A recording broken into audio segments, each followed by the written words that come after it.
StoryShots is proud to bring you this free audiobook summary. Do you want to get access to more free audiobook summaries like this? Subscribe and click the bell button now to get notified each time we upload a new summary. You can also download our free app and enjoy thousands of other summaries of best-selling nonfiction books that are available in text, audio, and animated formats. StoryShots has been featured by Apple, Google, and The Guardian as one of the world's best reading and learning apps. Go to getstoryshots.com and download the app today.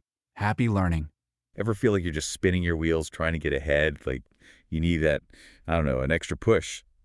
Today, we're diving deep into tools of titans to see what we can pick up from people who are at the top of their game, like world-class performers. Oh, yeah. It's packed with advice. And not just from anyone. Olympic athletes, CEOs. I think there are even a few comedians in the mix.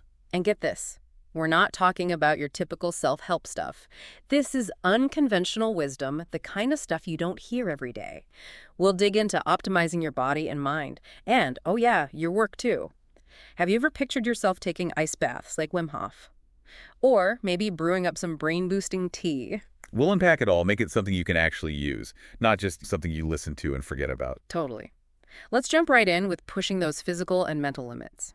First up, the Iceman himself, Wim Hof. This guy is all about cold exposure. We're not just talking about a quick dip in a cold pool here. Think 15-20 minutes in 45-degree water. It's fascinating how he ties it back to mental toughness. He says it's like training your mind to stay calm, even when things get really intense. If you can handle an ice bath, you got this, like that presentation at work. Yeah. Piece of cake, right? Totally. It's like a superpower for your willpower. But what's fueling all of this? Get ready for this pasta and beer. That's Wim Hof's go-to. Seriously? Yeah, he keeps it pretty simple. Wow. All right. Putting down the kale smoothie for now. Okay, so we've got the cold exposure. But let's shift gears a bit. Rhonda Patrick, she's all about the science of performance, and she dives into the benefits of saunas, muscle recovery, increased growth hormone. It's like a spa day for your cells. Okay, I'm sold. Cold exposure for mental strength, saunas for recovery. I'm feeling unstoppable. But hold on, we can't forget about mental resilience. Yes. Amelia Boone, she's an ultra-marathon champ who takes training to like a whole other level. Yeah, no sunny jogs in the park for her. This is hardcore. Amelia trains in awful weather on purpose, pushing herself way past what her competitors are willing to put up with. Talk about being prepared. It makes you think, though, what if we tried this in our own lives? If we tackled our most dreaded tasks head-on, would everything else feel easier? It's an interesting thought, right? And speaking of preparation, Rhonda Patrick also talks about this supplement, idebenone, that Dom D'Agostino recommends. It's a really potent antioxidant that basically protects your cells, especially when you're stressed or traveling. Hold on, for those of us who aren't biochemists, break down antioxidants. Why should we care? Think of antioxidants like little bodyguards for your cells, fighting off damage. They help your cells function at their best. Really crucial when you're pushing your limits, both physically and mentally. Got it. So it's like giving your body that extra support it needs to handle tough workouts and those crazy deadlines. Makes sense. This talk about pushing limits has me thinking, how do we make sure our minds are just as strong as our bodies? Believe it or not, Tim Ferriss himself wasn't always into meditation, but he found that it really helped him deal with stress and see things from a clearer perspective. Yeah, he actually calls it a warm bath for the mind, which I love. Makes it sound way less intimidating. Meditation, but anything else? If you're looking for something a bit more flavorful, Tim has his own titanium tea blend. It's this mix of pu'er and dragonwell green tea. Yeah. And then he spices things up with turmeric and ginger. He says it sharpens focus and even helps with fat loss. Okay, I'm listening. A delicious way to power up my brain. Count me in. What else? All right, for those late-night brainstorming sessions, we've got a really interesting technique from chess prodigy Josh Waitzkin. He calls it pre-sleep problem solving. Basically, before nodding off, he'll think about a problem he's trying to solve and let his subconscious work on it overnight. Wait a minute, you're telling me my brain can come up with awesome solutions while I'm asleep? I'm definitely trying that tonight. It's like planting a seed in your mind before you drift off and then boom, you wake up to a sprout of an idea. I love it. Okay, so we've talked about optimizing our minds and bodies, but what about something a bit more, I don't know, tangible, like our careers and businesses? Tools of Titans has some really out there advice for success, right? Yeah, and it's not the usual stuff you hear. Exactly. Yeah. One of the biggest takeaways for me was this rule from Derek Sivers. He's the founder of CD Baby, super successful guy. Yeah, what's he got to say? The hell yes or no rule. His thing is only commit to something if it gets you really, truly fired up. It's about recognizing that your time and energy are precious, right? Yeah. Saying no to those lukewarm opportunities clears the path for the ones that genuinely light you up. Yeah. It's like decluttering your schedule, but for your mind. And even Tim Ferriss himself, he used this rule to take a break from investing so he could focus on writing. I think it's cool that he talks about how even though he was successful in one area, it wasn't necessarily fulfilling. It's okay to redefine success for yourself, to change your mind about what you want and go after it. Totally. It's about figuring out what brings you joy, not just checking off some pre-made list. Now, speaking of finding those hell yes opportunities, this is where I found Chris Sacca's Canvas strategy.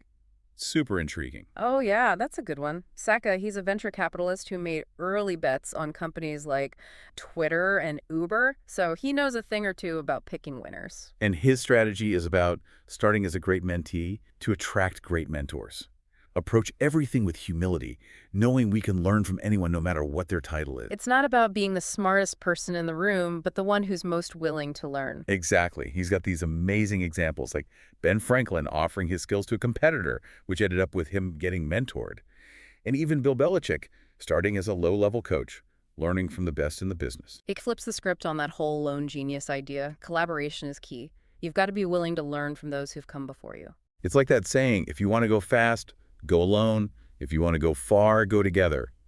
So finding those mentors who inspire you to grow, that's huge. Okay, but what about those little things that can make a difference? Derek Sivers, he's big on what he calls delightful details, going above and beyond for your customers. It's those unexpected touches that really stick with people. Yeah, like those little things that make you feel valued. Yeah. He talks about sending personalized emails to every CD baby customer.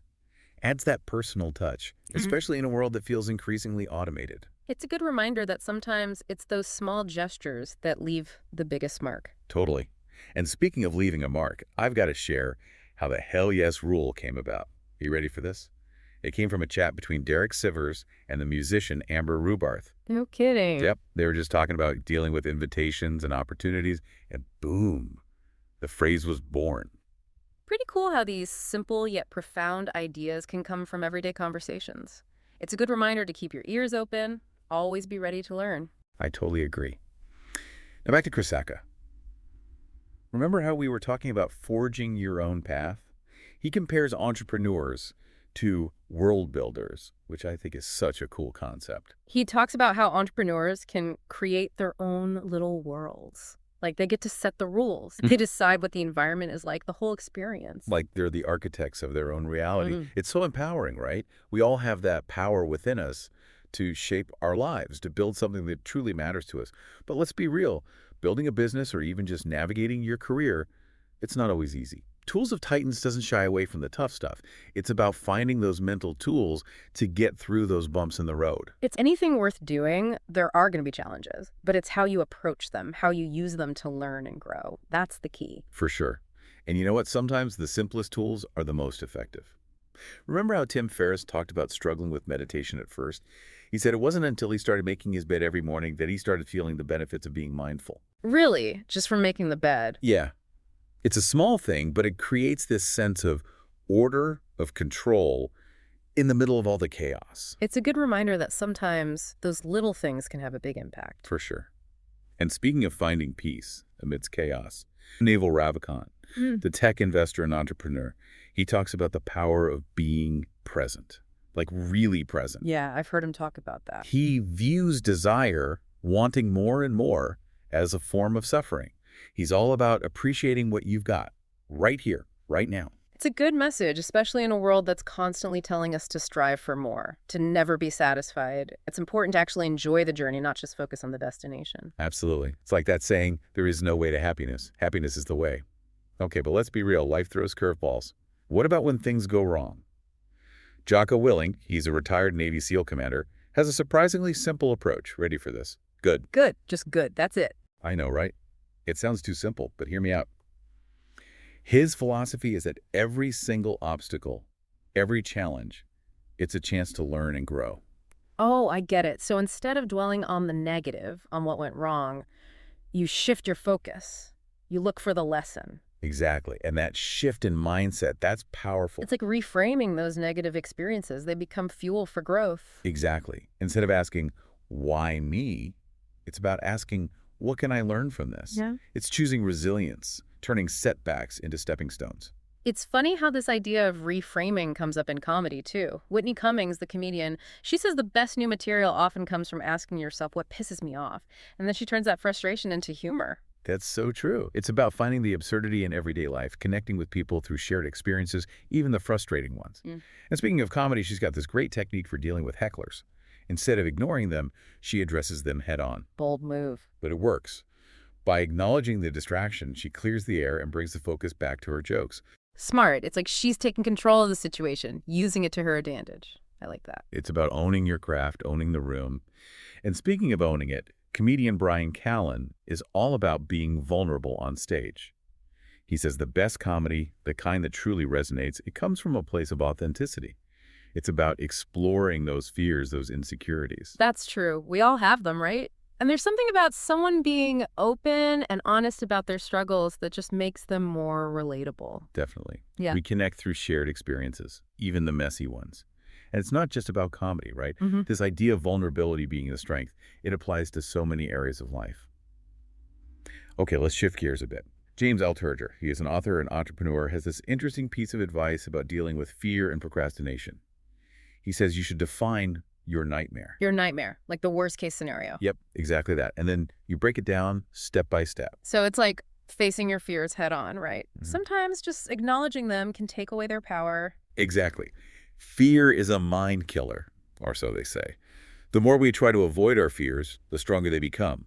But when we confront them, we often realize they're not as scary as we built them up to be. Makes sense. And once you face those fears, Altucher has another technique for sparking new ideas. Yeah. He says to set aside time each day to jot down 10 ideas. Doesn't matter how ridiculous they are, just get them out there. It's like a workout for your creativity. I love that. Even if only one out of those 10 ideas has potential, that's still a win.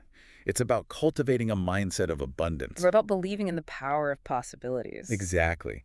And speaking of abundance, Tim Ferriss has this simple but really powerful practice for cultivating gratitude called the jar of awesome. Have you heard of this one? I have. I love that one. It's just about taking a moment each day to appreciate the good stuff, big or small. You write it down, toss it in a jar.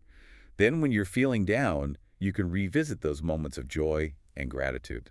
It's like a tangible reminder that even on those tough days, there's still so much to be grateful for. It's so easy to get caught up in negativity. Absolutely. And while we're on the topic of gratitude and positivity, let's talk about those moments when things just don't go our way. Chess prodigy Josh Waitzkin has a great strategy for dealing with defeat. He focuses on the last 3 turns of the game. Interesting. So instead of replaying the whole game, dwelling on the loss, he's analyzing those crucial moments, figuring out what went wrong. Exactly. He's extracting those valuable lessons so he can improve next time. Turning those losses into learning opportunities, that's a great mindset shift. It is. Failure becomes a stepping stone. And speaking of stepping stones, remember Chris Sacca's Canvas strategy for finding mentors? Tim Ferriss actually does something similar. Instead of always seeking mentors in person, he asks himself, what would insert Titan's name here do? It's like having a whole board of virtual advisors in your head. That's a cool way to tap into the wisdom of successful people, even if you don't know them personally. It's not about copying their every move, but understanding their thought process. Then you can apply those principles to your own situation. Makes sense. Find what resonates with you and make it your own. And speaking of finding your own path, Scott Adams, the Dilbert creator, he used to think success looked a certain way.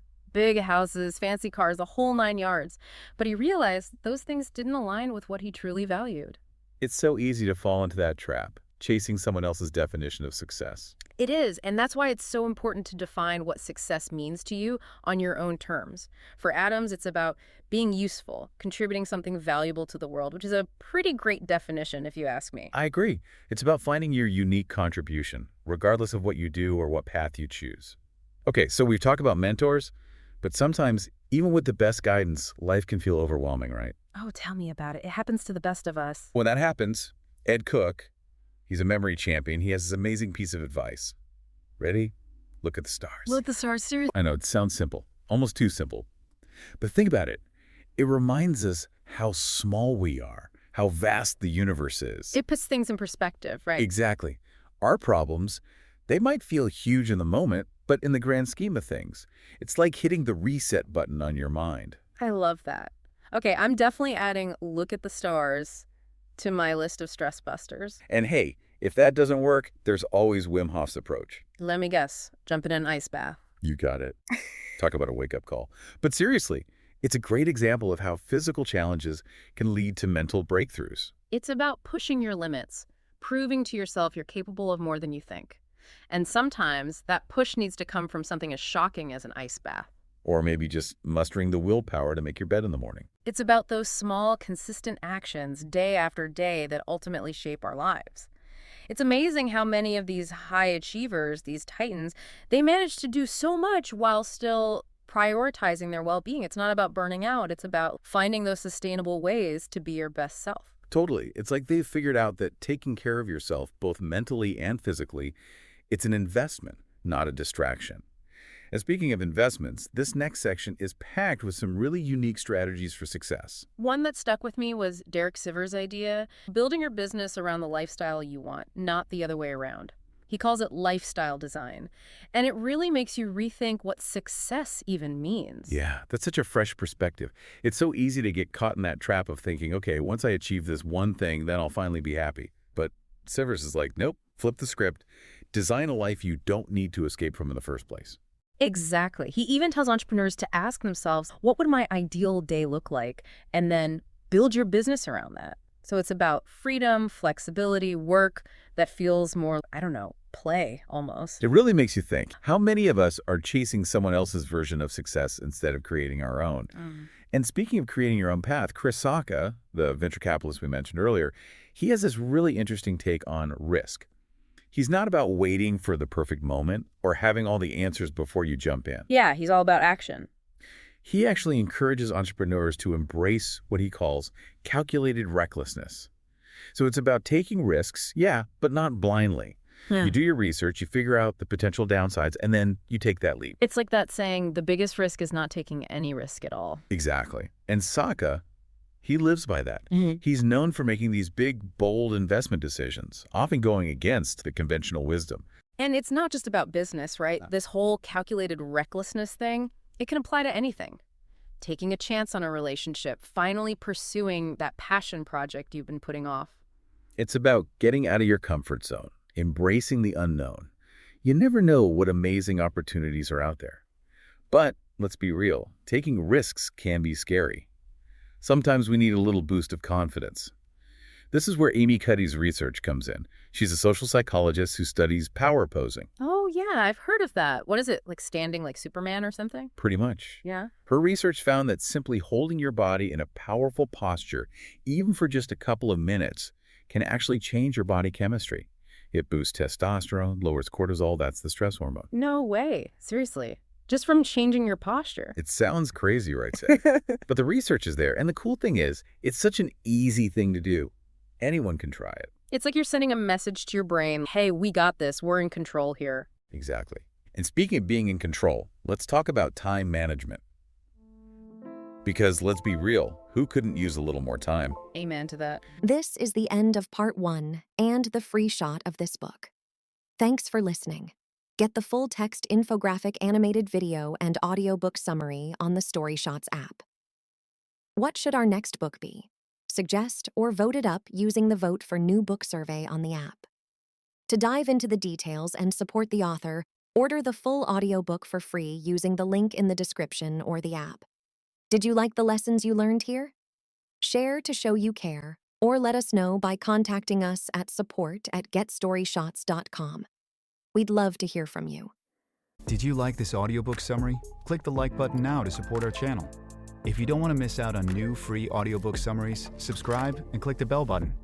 You can also download our free app and enjoy thousands of other summaries of best-selling nonfiction books that are available in text, audio, and animated formats. StoryShots has been featured by Apple, Google, and The Guardian as one of the world's best reading and learning apps. Go to getstoryshots.com and download the app today.